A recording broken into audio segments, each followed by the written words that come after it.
ও বাবা রে, তোরে হারাই আমি তো প্রায় পাগল হয়ে গেছিলাম। ও বাবা, তুই কেমন আছোস? বদসুরত ৪৮ শেষ পর্ব।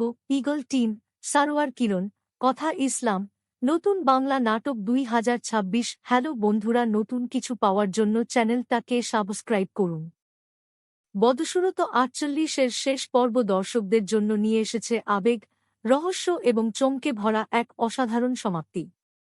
দীর্ঘদিনের ভুল বোঝাবুঝি, পারিবারিক দ্বন্দ্ব এবং গোপন সত্য একে একে প্রকাশ পেতে শুরু করে। যে রহস্য এতদিন গল্পের কেন্দ্রবিন্দুতে ছিল, শেষ পর্বে তারই সমাধান মেলে। নাটকের প্রধান চরিত্রগুলো কঠিন সব পরীক্ষার মুখোমুখি হয়।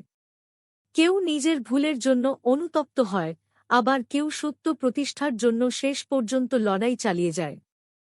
ভালোবাসা, বিশ্বাস, ত্যাগ এবং ন্যায়বিচারের শক্তিশালী বার্তা নিয়ে এগিয়ে চলে গল্প।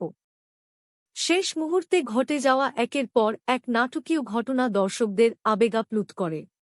সত্যের জয় এবং অন্যায়ের পরাজয়ের মধ্য দিয়ে নাটকের সমাপ্তি হলেও কিছু দৃশ্য দর্শকদের মনে দীর্ঘদিন পর্যন্ত দাগ কেটে যাবে। যারা পারিবারিক গল্প, রহস্য, আবেগ এবং শক্তিশালী অভিনয় পছন্দ করেন, তাদের জন্য বদসুরত ৪৮ শেষ পর্ব একটি উপভোগ্য নাটক। ঈগল টিমের নির্মাণ, সারোয়ার কিরণ ও কথা ইসলামের অভিনয় এবং গল্পের গতি নাটকটিকে আরও আকর্ষণীয় করে তুলেছে। মধ্যে পড়ে যায়। এতদিন ধরে লুকিয়ে থাকা সত্য একে একে প্রকাশ পেতে শুরু করায় কেউই স্বাভাবিক থাকতে পারে না। যে মানুষগুলোকে সবাই বিশ্বাস করেছিল, তাদের মধ্য থেকেই বেরিয়ে আসে সবচেয়ে বড় বিশ্বাসঘাতকতার গল্প।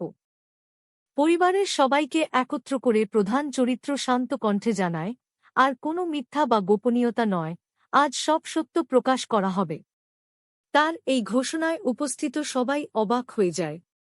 অনেকেই ভেবেছিল এতদিনের ঘটনা হয়তো আর কখনো সামনে আসবে না, কিন্তু ভাগ্য যেন অন্য কিছু লিখে রেখেছিল। ঠিক সেই সময় একজন গুরুত্বপূর্ণ সাক্ষী উপস্থিত হয়ে বহু বছর আগের ঘটনাগুলো বিস্তারিতভাবে বলতে শুরু করেন। তার মুখ থেকে জানা যায়, লোভ আর প্রতিশোধের কারণে একটি সুখী পরিবারকে ধ্বংস করে দেওয়া হয়েছিল। নির্দোষ মানুষকে অপরাধী বানানো হয়, আর প্রকৃত অপরাধীরা আড়ালে থেকে সবকিছু নিয়ন্ত্রণ করছিল। এই স্বীকারোক্তি শুনে পরিবারের প্রবীণ সদস্যরা ভেঙে পড়েন। তারা বুঝতে পারেন, ভুল মানুষের ওপর ভরসা করে তারা নিজেরাই আপনজনদের কষ্ট দিয়েছেন। অনেকে কান্নায় ভেঙে পড়ে ক্ষমা চাইতে শুরু করেন। অন্যদিকে, যিনি এতদিন নিজের নির্দোষিতা প্রমাণ করার চেষ্টা করছিলেন, তিনি অবশেষে সবার সামনে মাথা উঁচু করে দাঁড়ান। তার বিরুদ্ধে আনা প্রতিটি অভিযোগ মিথ্যা বলে প্রমাণিত হয়। একে একে সব প্রমাণ প্রকাশ পাওয়ায় সত্য আর লুকিয়ে রাখা সম্ভব হয় না। এদিকে পুলিশের তদন্ত শেষ পর্যায়ে পৌঁছে যায়। গুরুত্বপূর্ণ নথি, সাক্ষ্য এবং ভিডিও প্রমাণের ভিত্তিতে প্রকৃত অপরাধীদের বিরুদ্ধে ব্যবস্থা নেওয়া শুরু হয়। যারা এতদিন ক্ষমতার দাপটে অন্যায় করে এসেছে, তাদের মুখে এবার আর কোনো উত্তর থাকে না। পরিবারের ছোট সদস্যরাও আবেগে আপ্লুত হয়ে পড়ে। তারা অনেক দিন পর আবার সবাইকে একসঙ্গে দেখে আনন্দে কেঁদে ফেলে। ভাঙা সম্পর্কগুলো ধীরে ধীরে জোড়া লাগতে শুরু করে। ভালোবাসা, বিশ্বাস আর ক্ষমার মধ্য দিয়েই নতুন জীবনের সূচনা হয়। শেষ দৃশ্যে পরিবারের সবাই একসঙ্গে দাঁড়িয়ে নতুন করে বাঁচার অঙ্গীকার করে। তারা প্রতিজ্ঞা করে, ভবিষ্যতে আর কোনো মিথ্যা বা ভুল বোঝাবুঝিকে সম্পর্কের মাঝে স্থান দেবে না। সত্যের পথেই তারা এগিয়ে যাবে। এভাবেই আবেগ, রহস্য, অনুশোচনা এবং সত্যের জয়ের মধ্য দিয়ে বদসুরত ৪৮ শেষ পর্ব দর্শকদের মনে গভীর ছাপ রেখে শেষ হয়। সত্য প্রকাশের পর পুরো বাড়ির পরিবেশ একেবারে বদলে যায়। এতদিন যারা মিথ্যার ওপর করে অন্যদের কষ্ট দিয়েছিল, তারা এখন নিজেদের ভুলের জন্য লজ্জিত। পরিবারের প্রতিটি সদস্য বুঝতে পারে, একটি মিথ্যা কতগুলো মানুষের জীবনকে অন্ধকারে ঠেলে দিতে পারে। প্রধান চরিত্র সবার সামনে দাঁড়িয়ে শান্ত কণ্ঠে বলে, আজ আমি কারো শাস্তি চাই না। আমি শুধু চাই, এই পরিবারের মানুষগুলো আবার একসঙ্গে সুখে থাকুক। তার এই কথায় উপস্থিত সবার চোখ ভিজে ওঠে। যারা এতদিন তাকে ভুল বুঝেছিল, তারা একে একে এগিয়ে এসে ক্ষমা চাইতে থাকে। পরিবারের প্রবীণ সদস্য কাঁদতে কাঁদতে স্বীকার করেন, আমরা সত্য যাচাই না করেই ভুল সিদ্ধান্ত নিয়েছিলাম, যার ফল আজ সবাইকে ভোগ করতে হয়েছে।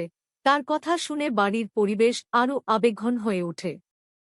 এদিকে তদন্তকারী কর্মকর্তারা বাড়িতে এসে জানিয়ে দেন, মামলার সব গুরুত্বপূর্ণ প্রমাণ আদালতে জমা দেওয়া হয়েছে। যাদের বিরুদ্ধে ষড়যন্ত্র, প্রতারণা এবং মিথ্যা অভিযোগের প্রমাণ মিলেছে, তাদের আইনের আওতায় আনা হবে। এই খবর শুনে সবাই স্বস্তির নিঃশ্বাস ফেলে। যারা এতদিন ভয় আর অনিশ্চয়তার মধ্যে ছিল, তারা নতুন করে ভবিষ্যতের স্বপ্ন দেখতে শুরু করে।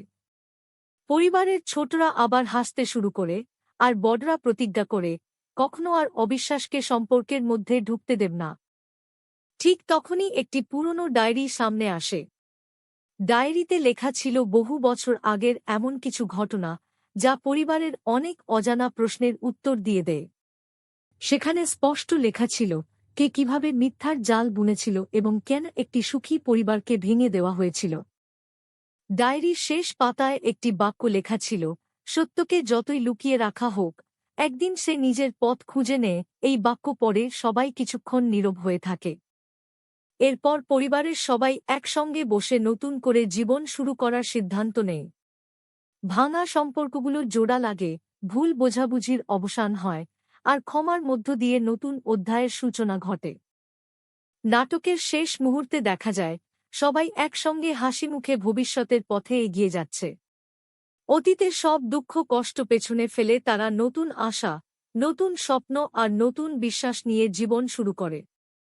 এভাবেই ভালোবাসা, ত্যাগ, ক্ষমা এবং সত্যের জয়ের বার্তা দিয়ে বধূসুরত ৪৮ শেষ পর্ব দর্শকদের হৃদয়ে একটি সুন্দর স্মৃতি হয়ে থেকে যায়।